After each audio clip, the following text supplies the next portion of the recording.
Hello hi guys, मेरा नाम है राजीव पांडे। मैं आप सबके लिए लेकर आ गया हूँ एक बार फिर से इलेक्ट्रिकल इंजीनियरिंग 6 सेमेस्टर में ड्राइंग की क्लास, जिसमें आपको 6 सेमेस्टर में आप में एक ड्राइंग है जो इसे कहते इलेक्ट्रिकल डिजाइन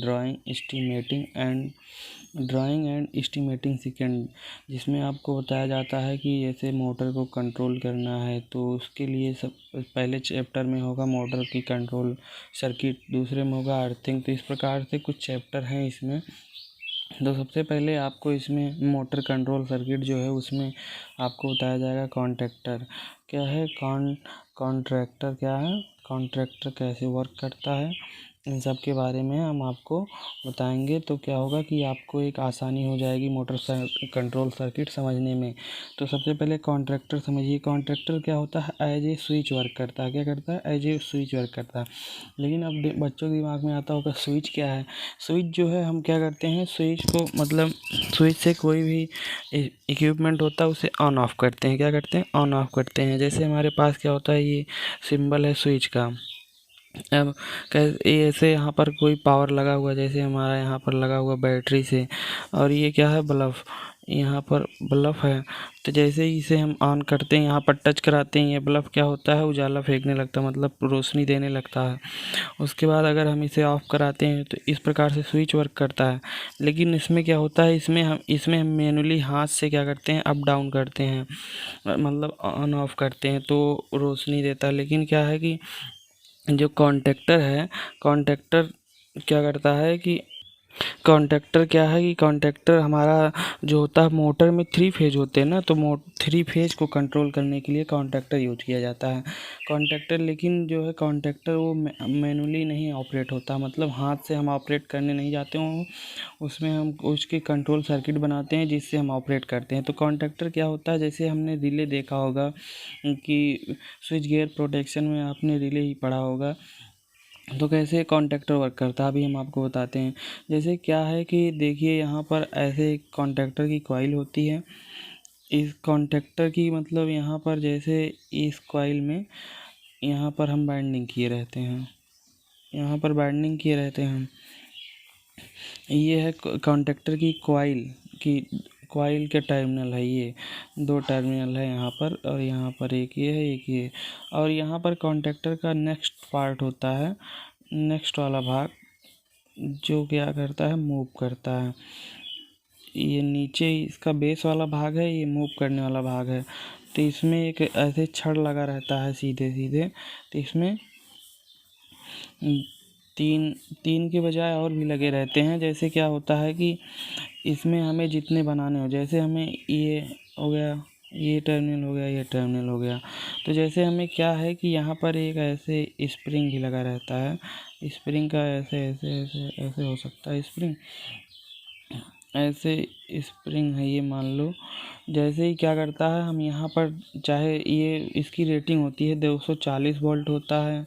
इसमें हम क्या करते हैं, कॉन्टैक्टर में कभी कभी हम 12 वोल्ट का भी यूज करते हैं, लेकिन 12 वोल्ट का यूज कॉन्टैक्टर में नहीं, हम रिले में करते हैं। रिले से हम 240 वोल्ट, इसमें 240 वोल्ट भी हो सकता है, 220 वोल्ट भी, कई प्रकार के कॉन्टैक्टर आते हैं।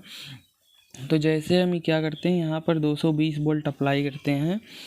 तो यहाँ पर क्या होता है, ये कॉइल एनर्जाइज होकर इस ऊपरी वाले भाग को, जो इसका मूवेबल पार्ट है, इसको अट्रैक्ट करता है अपनी तरफ। तो अट्रैक्ट करेगा तो ये क्या होता है, ये पूरा पार्ट इधर आके क्या होता है, चपक जाता है, मतलब अट्रैक्ट होकर मतलब उसमें सट जाता है। तो जैसे ही ये इधर इधर की तरफ मूव करता है पूरा पार्ट, ये मूवेबल पार्ट इतना, ये सब ये मूवेबल नहीं है, बाकी ये मूवेबल है।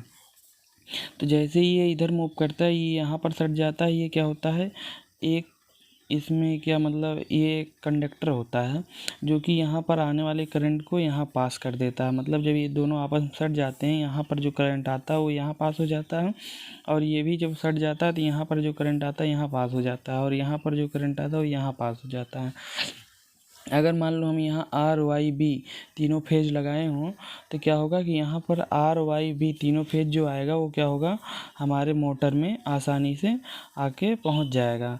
तो इस प्रकार से जैसे कॉन्टैक्टर कैसे वर्क करेगा, इसको हमने मैनुअली नहीं ऑपरेट किया है, इसको हमने पावर देके ऑटोमेटिक ऑपरेट कर रहे हैं।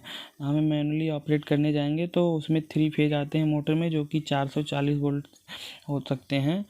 तो क्या होगा, शॉर्ट सर्किट होते ही हमारा हाथ जल सकता है, इसीलिए हम छोटे रेटिंग का स्विच नहीं यूज करते हैं। तो क्या होगा, 240 वोल्ट इसमें हम जैसे देंगे, इसकी कॉइल एनर्जाइज होगी, इसके मूवेबल पार्ट को अपनी तरफ अट्रैक्ट करेगी, तो ये इधर अट्रैक्ट हो जाएगा। ये भी मूवेबल पार्ट है, ये भी मूवेबल पार्ट है, और ये भी, लेकिन ये मूवेबल पार्ट होने की बजाय कंडक्टर भी है, लेकिन ये इंसुलेटर पे लगा है कंडक्टर।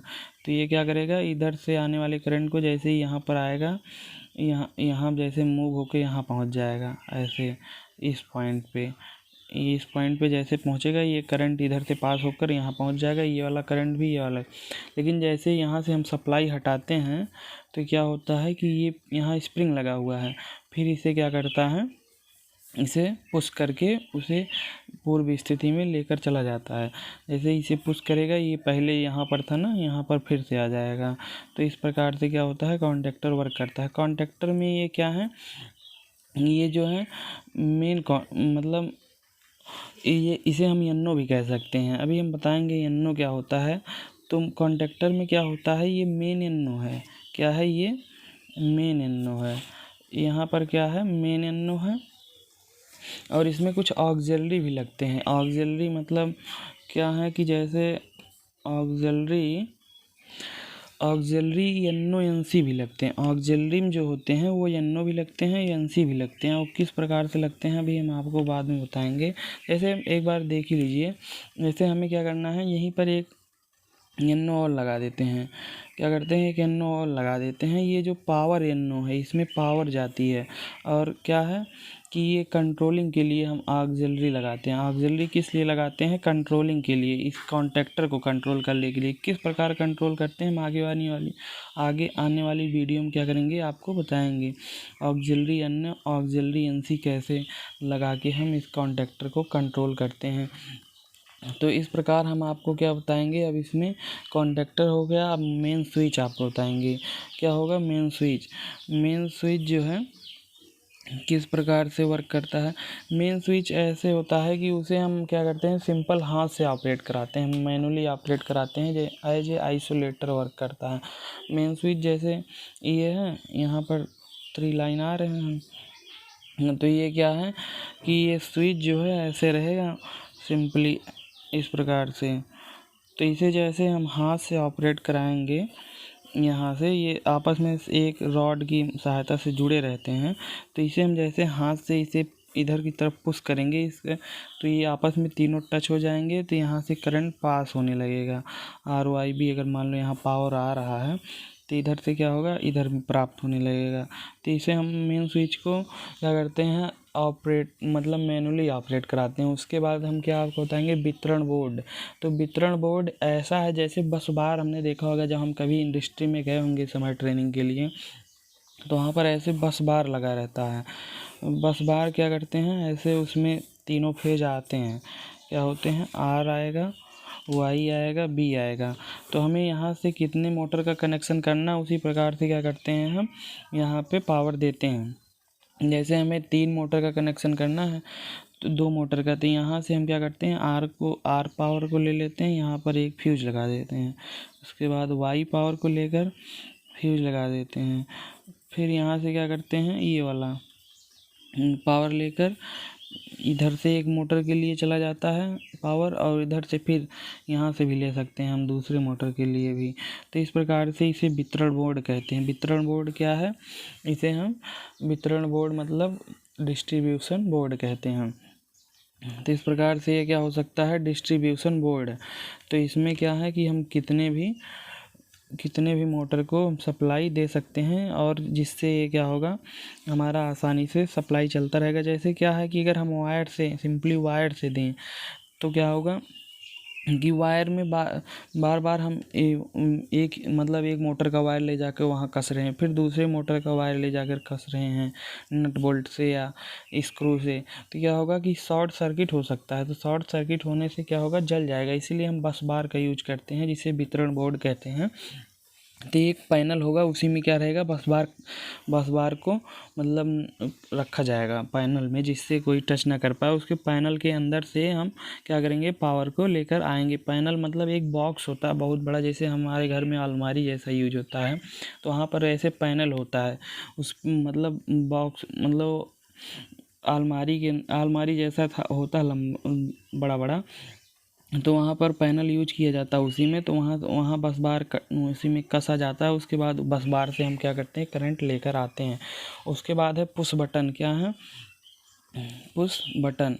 हम किसका यूज करेंगे, मतलब आपको क्या बताएंगे इसके बाद, पुश बटन।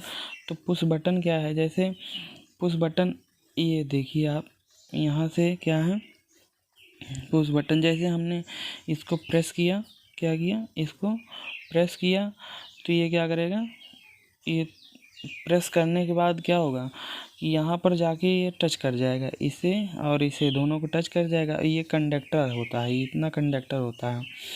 तो ये कंडक्टर क्या करेगा, जैसे ही टच होगा यहाँ पर आने वाले पावर को इधर ट्रांसफ़र कर देगा। क्या कर देगा, ट्रांसफ़र कर देगा।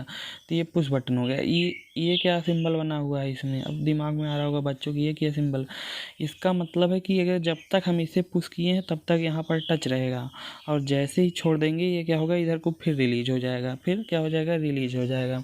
तो इसका सिंबल यही बताता है। तो ये क्या होगा, एनो बटन हो गया। लेकिन अब एनो बटन, पुश बटन में कई प्रकार के होते हैं, एनो एनसी दो प्रकार के मतलब। तो क्या है कि हम इसमें अब एनसी बताएंगे, क्योंकि पुश बटन इसलिए कहते हैं क्योंकि हमने इस ऑपरेट करने के लिए पुश किया था। अभी एनसी भी होता है। एनसी क्या होता है, जैसे यहाँ पर एनसी है। अभी एनसी क्या है कि जब तक हमने इसको पुश किया है यहाँ पर ये टच रहेगा। एनसी क्या रहेगा, टच रहेगा। ये कंडक्टर है, जब तक हमने इसको पुश किया है तब तक ये पावर नहीं दे रहा है। क्या है, जब तक हमने इसको पुश किया है, ये यहाँ से क्या करेगा, मूव करके यहाँ पर आ जाएगा मान लो, तो ये छूट जाएगा यहाँ कंडक्टर को, तो ये पावर इधर से नहीं जाएगा। जैसे ही हमने इसको छोड़ दिया तुरंत ये क्या होगा, पुनः अपनी स्थिति में आ जाएगा। इसका सिंबल यही, ये सिंबल यही बताता है पुनः स्थिति में आ जाएगा। तो क्या हो जाएगा, ये क्या हो जाएगा, ये ऐसे ही एनसी स्विच वर्क करता है। तो थैंक यू दोस्तों, हम आपको नेक्स्ट वीडियो में इसके आगे बताएंगे लिमिट स्विच और रिले, ओवरलोड रिले के बाद हम क्या करेंगे, आपको उसमें ओवरलोड रिले के बाद सीमा स्विच, वही लिमिट स्विच, फ्यूज भी बताया जाएगा आपको, फ्लोट स्विच भी बताया जाएगा। उसके बाद हम कंट्रोल वायरिंग आपको सिखाएंगे। तो थैंक यू दोस्तों, हम इस प्रकार कुछ सीखेंगे अपने आने वाले कुछ वीडियो में कि किस प्रकार से मोटर की कंट्रोलिंग की जाती है। थैंक यू दोस्तों, हम आपको इमेज से भी कुछ बता देंगे। Thank you.